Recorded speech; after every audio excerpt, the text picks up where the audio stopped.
No terceiro e último bloco desta segunda videoaula, iremos tratar de duas revistas que foram importantes para a divulgação da obra de nossos modernistas, a revista Maracajá e a revista Cipó de Fogo. Como sabemos, o modernismo brasileiro se fez através de manifestos e revistas.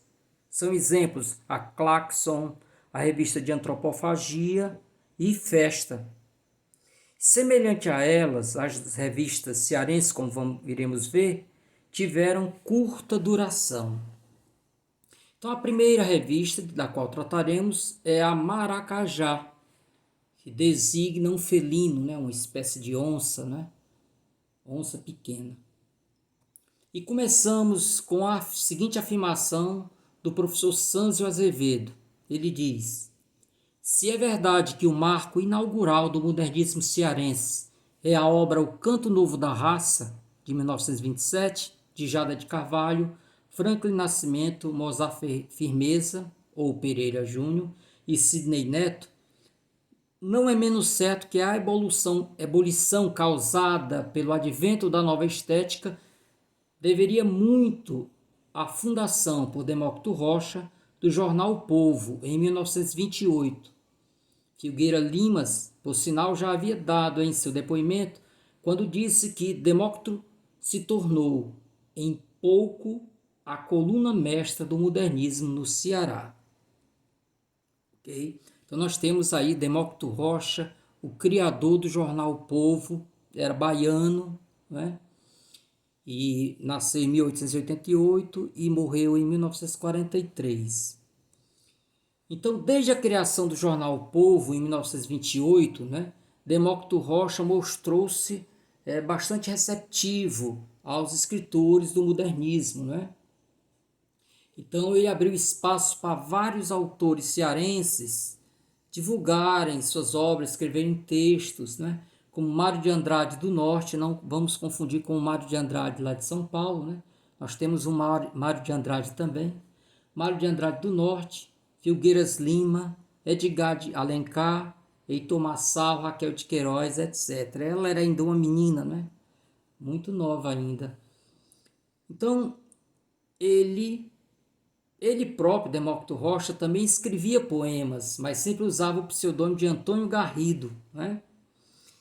E aí ele resolveu intensificar esse apoio aos modernistas. Então decidiu criar uma revista junto com Paulo Sarazate e Mário de Andrade nosso, resolveram criar um suplemento exclusivamente literário que recebeu o nome de Maracajá, Folha Modernista do Ceará. Então era um suplemento exclusivamente para a divulgação de obras, poemas, pequenos textos. E Demócrito Rocha disse em 13 de junho de 1929, o modernismo que eu entendo é esse que nós fazemos. Modernismo nacional, saturado de tudo quanto é nosso, original, sugestivo, impressionante. Querem saber? Se eu continuasse a dizer o que penso do modernismo, não acabaria mais. Então era um verdadeiro apoiador e também escritor. Olhe como Raquel de Queiroz era novinha.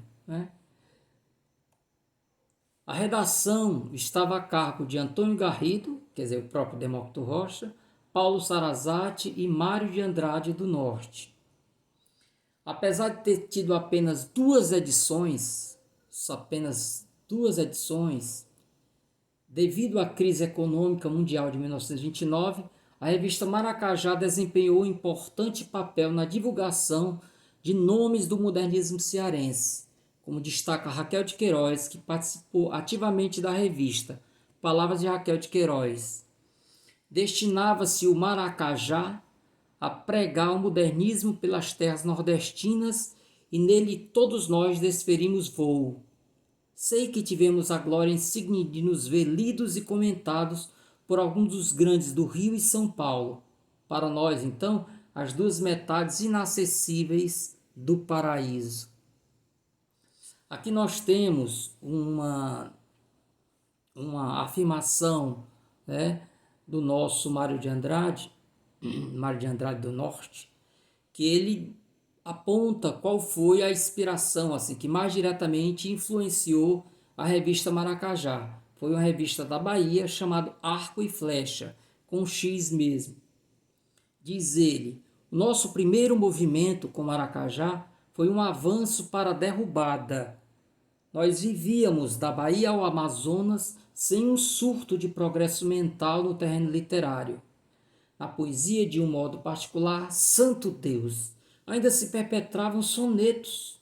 Arco e Flecha, em São Salvador, foi, se não me engano, a nossa principal sugestão. Quando nos veio Arco e Flecha, Maracajá se fez. Este é o primeiro movimento. Então, na fala dele, eu gostaria de recuperar a ideia de que foi um avanço para a derrubada, que é exatamente a, o movimento de quem vai à frente, né? De quem vai abrindo trincheiras. Você tem que derrubar o que está para poder seguir adiante.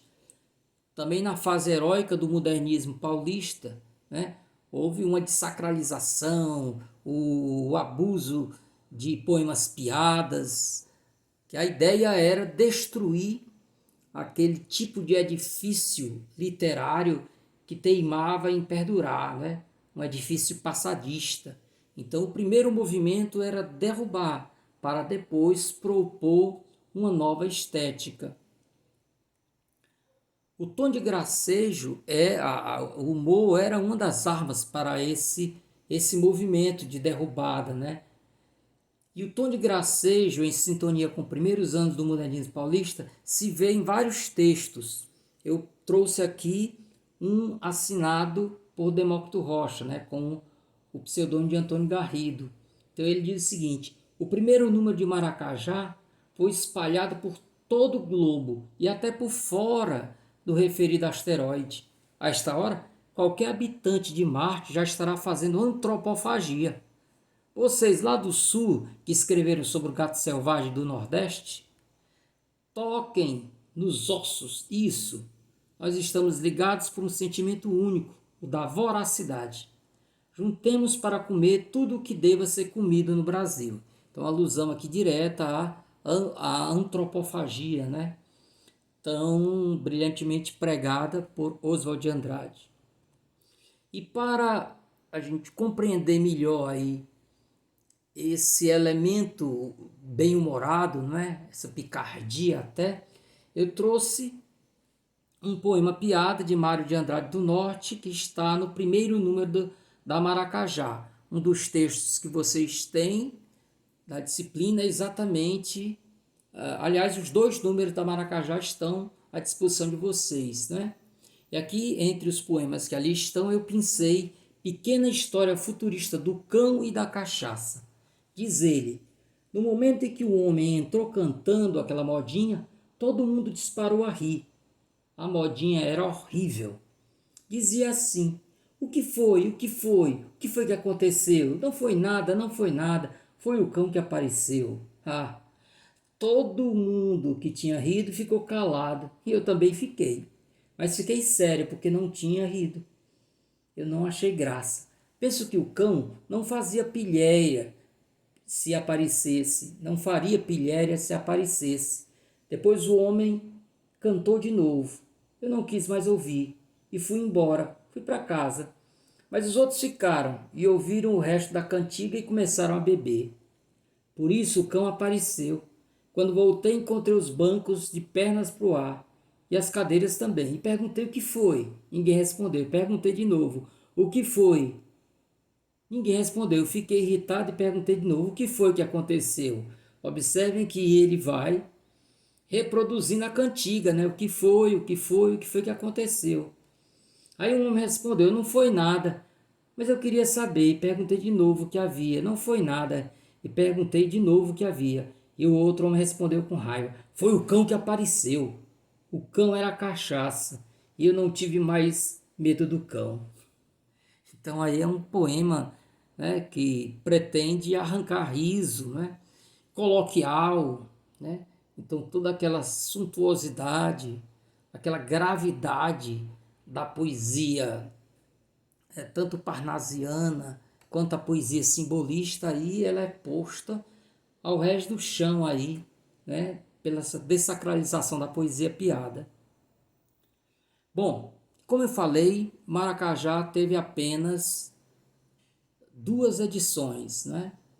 A terceira, que tinha sido prometida, acabou não indo, porque com o preço do jornal subiu às alturas com a crise de 1929, o crack da Bolsa de Nova York, isso tudo que já sabemos. Então, aqueles que participaram da revista, da Maracajá, pretenderam levar avante aquela ideia, aquele projeto. Então, inconformados com o fim da Maracajá, foi criada uma nova revista. Esta revista, chamada Cipó de Fogo, não era mais ligada a nenhum jornal. Foi lançada em 27 de setembro, sob direção do nosso Mário de Andrade.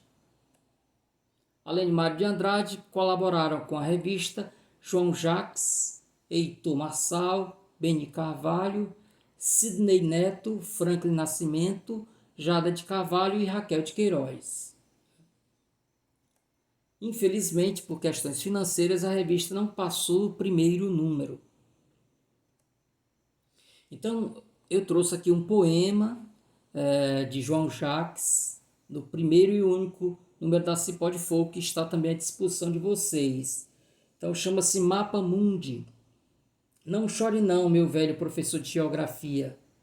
Eu tingi de vermelho a Rússia, porque ela é mesmo assim, e de preto a Itália, porque são pretas as camisas fascistas de Mussolini, e derramei azul pela Inglaterra, Suécia e Noruega, porque nelas ainda corre o sangue azul das monarquias, e colori o Japão todo assim de amarelo, por causa dos seus homens, e a Alemanha de roxo, por força da Grande Guerra. O Brasil, meu mestre, deixei ficar em branco, como está. O branco é a fusão de todas as cores, e diz bem a lividez do espanto. Mais tarde, mestre, ele haverá de corar ante a nudez da verdade socialista. Afinal, ruborizar-se com o sangue novo das gerações futuras. Não chore não, meu velho professor de geografia. Então, é um texto que procura seguir, né, o movimento anterior, quer dizer, a revista anterior, porque os autores são praticamente os mesmos. Aí você tem uma poesia também coloquial, né, como quem conta uma história. Aí você vê aí a influência, né, das questões reais. O poema está muito colado com o momento que se vivia, né? As lembranças da Primeira Guerra ainda eram muito fortes. E quando eu leio Porque São Pretas as Camisas Fascistas de Mussolini, eu percebo quão atual ainda é o poema, não é? E há também um tom ufanista ao pintar o Brasil com a cor branca, não é? A combinação de todas as cores. Ainda acreditávamos profundamente, né, esse Brasil glorioso.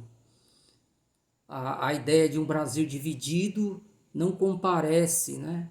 O branco é a fusão de todas as cores, então o Brasil da paz, né?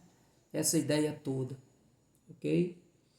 Então, gente, com esse breve comentário dos textos, eu peço que vocês vão aos textos respectivos, aí vocês continuem lendo o texto número 1, o texto teórico número 1, e os textos relativos às 3 revistas, às 2 revistas, mas são 3 textos, 2 textos para Maracajá e um texto para Cipó de Fogo.